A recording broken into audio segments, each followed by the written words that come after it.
بسم الله الرحمن الرحيم. سبح اسم ربك الأعلى الذي خلق فسوى والذي قدر فهدى والذي أخرج المرعى فجعله غثاء أحوى سنقرئك فلا تنسى إلا ما شاء الله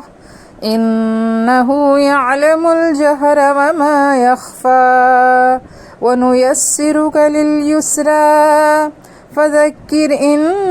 نفعت الذكرى سيذكر من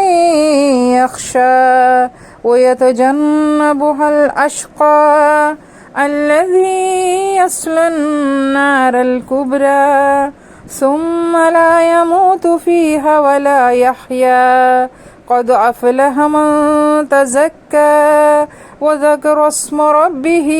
فصلى بل تؤثرون الحياة الدنيا والآخرة خير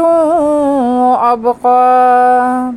إن هذا لفي الصحف الأولى صحف إبراهيم وموسى صدق الله العظيم.